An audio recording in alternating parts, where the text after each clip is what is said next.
ونستعينه ونستغفره ونعوذ بالله من شرور أنفسنا ومن سيئات أعمالنا من يهده الله فلا مضل له ومن يضلل فلا هادي له أشهد أن لا إله إلا الله وحده لا شريك له له الملك وله الحمد وهو على كل شيء قدير. وقال الله تعالى أعوذ بالله من الشيطان الرجيم بسم الله الرحمن الرحيم يا أيها الذين آمنوا اتقوا الله حق تقاته ولا تموتن إلا وأنتم مسلمون. Ma'asyiral muslimin jamaah Jumat rahimahullah. Kembali mari kita bersyukur kepada Allah dengan mengucapkan alhamdulillahirabbil alamin. Inilah ungkapan yang paling mudah kita lakukan sebagai bentuk pengakuan kita terhadap pemberian Allah, terhadap limpahan rezeki dan nikmat-nikmat yang Allah curahkan kepada kita. Begitu banyaknya, begitu luasnya rezeki dan nikmat yang Allah anugerahkan kepada kita, dan sangat-sangat wajar sekali ketika mengucapkan alhamdulillah saja kita tidak mampu, maka atau kita tidak lakukan, maka kita termasuk orang-orang yang sangat-sangat membutuhkan ketenangan Allah. Begitu pula gambaran orang-orang yang senantiasa mensyukuri akan nikmat Allah, dan tentunya dengan berusaha menjalankan perintah-perintah Allah sebaik-baiknya dan meninggalkan larangan Allah Subhanahu wa Ta'ala.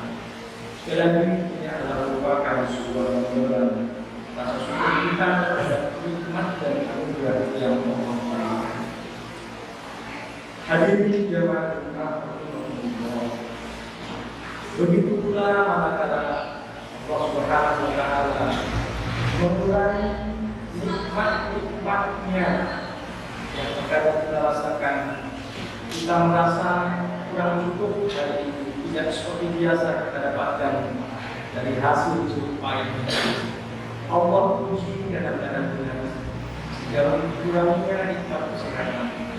Allah puji terhadap dengan sebuah cobaan-cobaan, bencana dan lain sebagainya. Allah juga akan puji kita dengan kematian orang-orang terdekat, orang-orang yang kita cintai, dan kita juga akan melafazkan, mengucapkan kata-kata inna lillahi wa inna ilaihi raji'un sebagai bukti pengakuan kita bahwasanya segala sesuatu berasal dari Allah Subhanahu wa Ta'ala dan akan terjadi.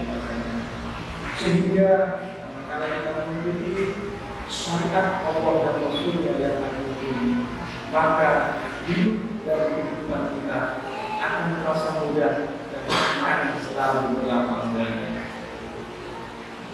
Selanjutnya, saudara salam, senantiasa kita mohonkan kepada Allah agar senantiasa perjuangkan kehendaan junjungan alam, sosok teladan yang maha mulia, tidak kaya penduduk dunia dan seisinya yang dunia, tetapi penduduk sangat-sangat memuji dunia. Dia adalah Rasulullah SAW. Hadirin jamaah Jumat rahimahullah, dalam kesempatan kedua yang sangat-sangat singkat pada kesempatan siang, insyaallah dengan singkat ini kembali khotib berwasiat khususnya untuk pribadi khotib sendiri dan kemudian untuk mengajak kepada kita semua yang berhadir. Mari sama-sama kita kualitas keimanan dan ketakwaan kita kepada Allah Subhanahu wa taala. Senantiasa kita berusaha hari ini harus lebih baik dari hari kemarin, dan hari esok harus lebih baik dari hari ini. Itu adalah perintah Rasulullah SAW. Manakala hari ini lebih buruk dari hari kemarin, dan hari ini lebih buruk dari hari-hari sebelumnya, maka kita berdoa kepada orang-orang yang rugi dan orang-orang yang dilaknat. Alhamdulillah di sana. Masyaallah muslimin jamaah Jumat. Pada kesempatan khutbah yang sangat-sangat singkat ini, khotib ingin menyampaikan sebuah tema yang senantiasa menjadi kajian ulasan yang kita mungkin sudah disampaikan oleh khotib kita, oleh ibu kita, oleh para penceramah kita yang bersama. Tema khutbah kita pada hari yang sudah ini yakni urgensi pentingnya pendidikan dalam keluarga. Ma'asyiral muslimin jamaah rahimahullah. Khotib mengambil tema ini karena khotib merasakan hari ini adalah merupakan beberapa hari yang dimanfaatkan oleh putra-putri kita yang berstatus sebagai pelajar dan mahasiswa. Sebahagian ada yang sudah pulang, dan sampai 1-2 pekan ke depan putra-putri kita, adik, ponakan, anak, cucu yang telah menjadi cucu, mereka sedang berpindah belajar dari bangku pendidikan di sekolah, di kampusnya. Mereka belajar mengaplikasikan ilmunya di rumah. Mereka kembali ke rumah. Jadi kita sebagai abang, sebagai paman, sebagai orang tua, sebagai keluarga terdekat, hendaknya harus senantiasa memantau, mengingatkan, memberikan masukan-masukan agar tidak jenuh. Mengapa? Karena memang proses pendidikan yang paling dasar, fondasi itu akan berasal dari keluarga dan dari rumah tangga kita masing-masing. Ma'asyiral muslimin jamaah Jumat rahimahullah, berbicara tentang konsep pendidikan keluarga dalam Islam, tentunya kita juga akan dapat mengingat satu firman Allah Subhanahu wa taala yang sering dibacakan oleh guru-guru kita di dalam Al-Quran surat Tahrim surat yang ke-66 ayat 6. Allah Subhanahu wa taala berfirman, A'udzu billahi minasyaitonir rajim.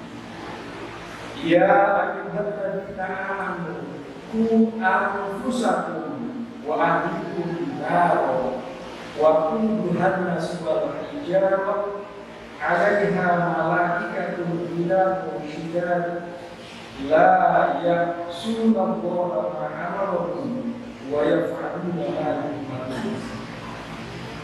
Seperti ulang kembali, ya ayyuhalladzina amanu qu anfusakum wa ahlikum naro wa quduhan nas wal hijarah 'alaiha malaikatun ghilazun syidad la ya'suna Allaha ma amarahum wa yaf'aluna ma yu'marun.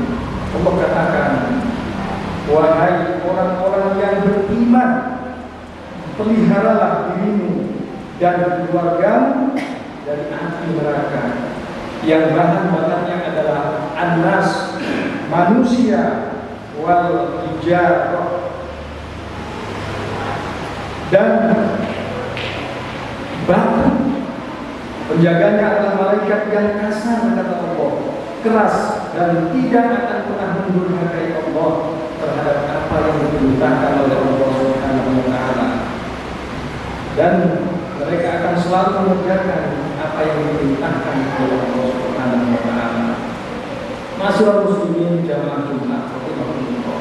Manusia dan batu adalah bahan bakar dasar utama api neraka. Neraka yang telah dipersiapkan oleh Allah Subhanahu wa taala bagi orang-orang yang memang telah diancam dengan azab yang pedih. Kita akan mengawali dari kondisi keluarga. Allah perintahkan di sini anfusakum. Ada perintah anfusakum. Ada perintah yang bermakna buatlah, lakukanlah, kerjakanlah. Apa yang harus kita lakukan? Apa yang kita perbuat? Apa yang kita kerjakan?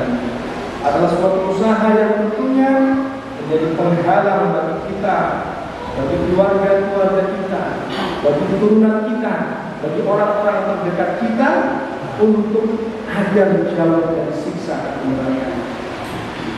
Masyaallah muslimin jamaah Jumat rahimahullah, tentunya menjauhi perbuatan-perbuatan maksiat yang telah dilarang oleh Allah dan Rasulnya, dan tentunya dengan mendekatkan diri kepada Allah Subhanahu wa taala dengan sebaik-baiknya.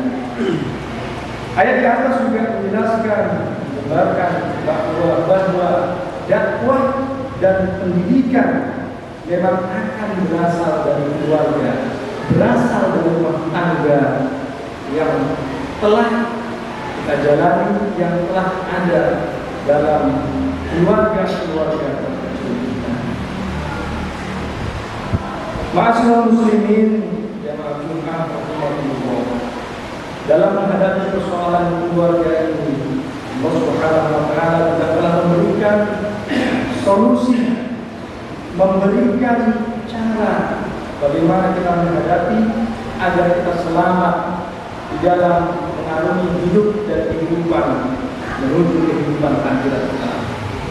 Allah Subhanahu wa taala juga berfirman dalam Al-Qur'an yang berbunyi, ya ayyuhalladzina amanu inna min azwajikum wa auladikum aduwwan lakum fahdharuhum wa in ta'fu wa tasfahu wa taghfiru fa innallaha ghafurur rahim. Al-Quran Surah At-Taghabun, surah yang ke-66, surah yang ke-64, ayat yang ke-14. Allah katakan, wahai orang-orang yang beriman, sesungguhnya di antara istri-istrimu dan anak-anakmu ada yang menjadi musuh bagimu, maka berhati-hatilah kamu terhadap mereka. Dan jika kamu yang pertama takfu, memaafkan mereka. Yang kedua tasfahu, senantiasa mengampuni mereka. Dan yang ketiga taghfiru, kata Allah, senantiasa mengampuni mereka, maka sungguhnya Allah Maha Pengampun, Maha Penyayang. Ma'asyiral muslimin jamaah Jumat rahimahullah, gambaran tentang akan cobaan keluarga, istri dan anak-anak bagi kita yang berkeluarga, bagi kita yang sudah berkeluarga, akan selalu muncul, akan selalu ada, dan ini telah digambarkan oleh Allah Subhanahu wa taala di dalam Al-Qur'an surah At-Taghabun. Istri, anak-anak akan menjadi cobaan, akan menjadi ujian bagi kita, akan menjadi fitnah bagi kita. Manakala kita mampu untuk mengkondisikan sesuai dengan syariat yang ada, Allah telah perintahkan kepada kita. Yang pertama tasfahu, kata Allah, ya tetap sambungi mereka, walaupun mereka akan menjadi ujian dan cobaan terus menerus. Kewajiban kita sebagai kepala rumah tangga, sebagai pemimpin terkecil dalam satuan keluarga, tetap kita harus sambungi mereka, kita harus berikan nafkah mereka. Yang kedua, tugas kita adalah tarbiyyah. Ya. Yang kedua, yang pertama ta'fu, maafkan mereka. Yang kedua, tasfahu, sambungi mereka. Dan yang ketiga adalah tarbiyyah, maafkan kesalahan-kesalahan mereka. Ini adalah 3 kunci untuk menghadapi kondisi kita dalam mengalami hidup dan kehidupan dan mendidik keluarga dan kecil kita ini. Ma'asyiral muslimin jama'atul rahimahullah. Di dalam ayat yang selanjutnya Al-Quran surat Al-Ghafir, Allah Subhanahu wa taala juga menyatakan, "Innama amwalakum wa auladukum fitnah wallahu 'indahu ajrun 'azim." Allah katakan, sesungguhnya hartamu dan anak-anakmu hanya cobaan bagimu, dan di sisi Allah adalah merupakan pahala yang sangat-sangat besar. Ma'asyiral muslimin jamaah Jumat rahimahullah, Allah menyatakan kembali harta yang dititipkan oleh Allah kepada kita adalah merupakan cobaan. Mengapa? Karena memang sangat-sangat nampak, sangat-sangat kental sekali. Begitu banyaknya manusia, begitu banyaknya kita manusia yang hari ini mengaku beriman kepada Allah, tapi tak mampu jika menghadapi cobaan daripada harta benda ini. Dan kemudian sama, anak juga demikian. Allah berikan anak sebenarnya hanyalah menjadi cobaan bagi kita. Dan manakala kita sabar untuk menghadapi kondisi-kondisi yang senantiasa Allah cobakan kepada kita, karena akan selalu ada saja persoalan-persoalan intrik-intrik dalam rumah tangga yang disebabkan oleh keluarga kita, oleh istri kita, oleh anak kita, dan harta benda yang Allah Subhanahu wa taala titipkan kepada kita. Kadang-kadang kita tidak mampu, dan semua ini akan menyebabkan kita terjerumus manakala kita tidak mampu mengelola, memanfaatkan amanah-amanah yang telah Allah Subhanahu wa taala titipkan. Santuni, maafkan dan ampuni mereka. Santuni, maafkan dan ampuni mereka. Itu adalah kata kunci dalam menghadapi keluarga kecil kita. Ma'asyiral muslimin jamaah rahimahullah, beberapa pesan yang ingin khotib sampaikan pada kesempatan yang sangat singkat ini. Sebagai orang tua, sebagai seorang pendidik, sebagai seorang yang juga berada dalam kepengurusan sebuah organisasi pendidikan, mari kita ingatkan selalu anak-anak didik kita. Mari kita selalu ingatkan anak-anak kita, keponakan kita, cucu kita mungkin, minimal 3 hal dalam menghadapi kondisi hari ini. Karena mereka telah belajar hadir di rumah dan mengamalkan ilmu-ilmu yang kita harapkan mereka bawa dari bangku sekolahnya, dari kampus-kampusnya. Apa saja yang harus kita ingatkan kepada anak-anak kita? Minimal 3 hal. Yang pertama, hadirin, ingatkan selalu putra-putri kita untuk tetap menjaga ibadah-ibadah mereka. Ma'asyiral muslimin jamaah rahimahullah, Allah Subhanahu wa taala telah mengajarkan kita dari sebuah kisah dan keteladanan yang dilakukan oleh sosok yang dimuliakan oleh Allah, yakni Luqman Hakim.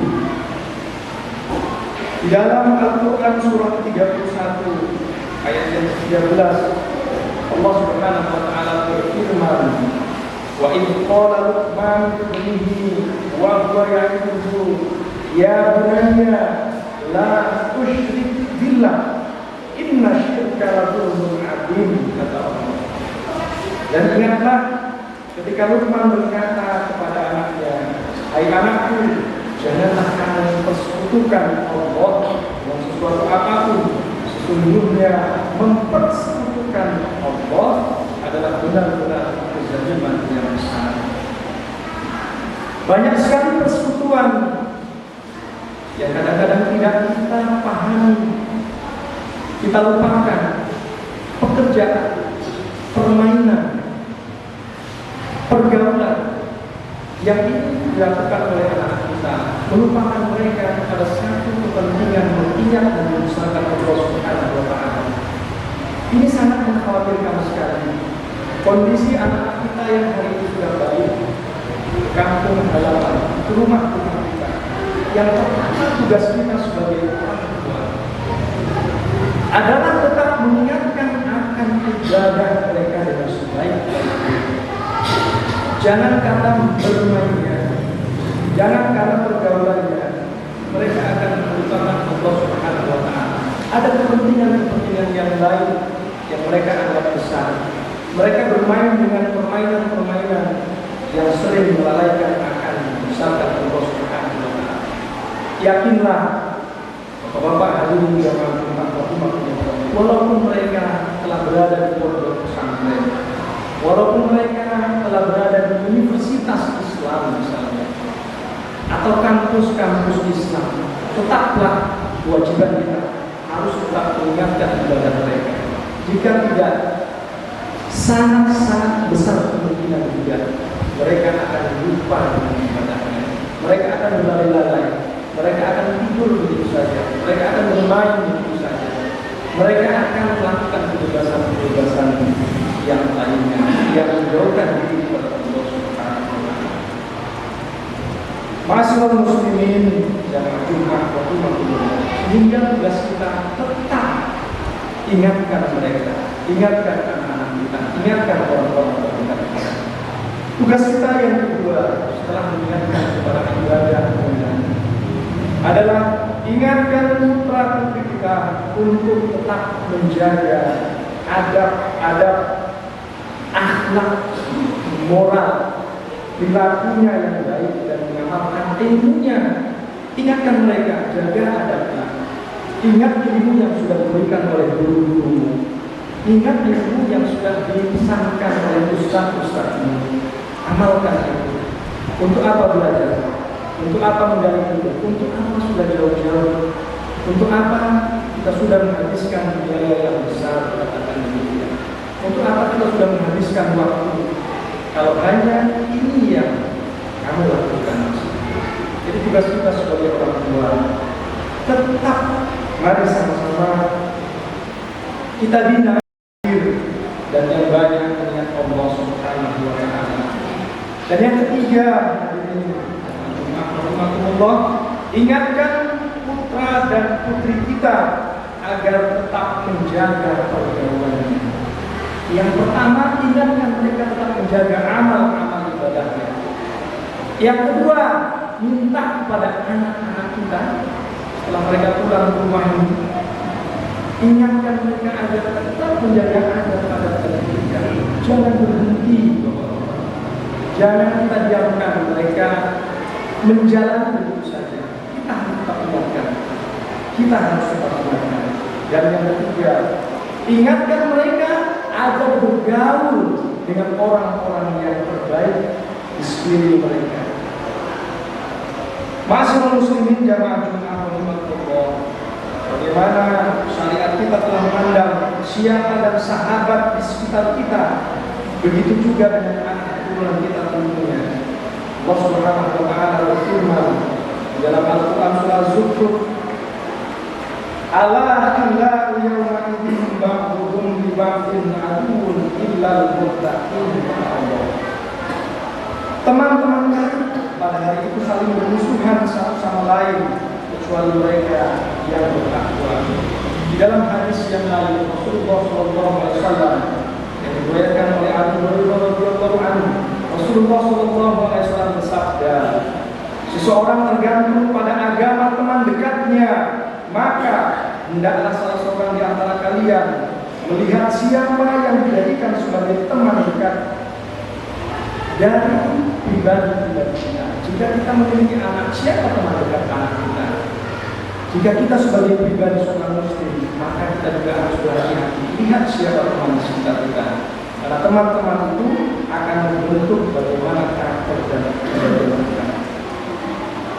Rasulullah SAW menyatakan dalam hadis yang lain, janganlah engkau bersahabat, kata Rasul, kecuali dengan seorang mukmin, dan janganlah makan makananmu kecuali dari orang-orang yang bertakwa, kata Rasul. Hadis riwayat Imam Ahmad, Abu Dawud dan At-Tirmidzi. Ma'asyiral muslimin jamaah Allah, sebagai kesimpulan khutbah yang sangat-sangat singkat ini, 3 hal yang harus kita perhatikan dalam bentuk kepribadian sebagai madrasah rumah pembinaan bimbingan keluarga dari rumah. Yang pertama, kita harus senantiasa mengingatkan orang-orang terdekat kita dengan amalan-amalan ibadah untuk mentaati Allah dan Rasulnya. Yang kedua, selalu ingatkan mereka pada adab-adab yang baik.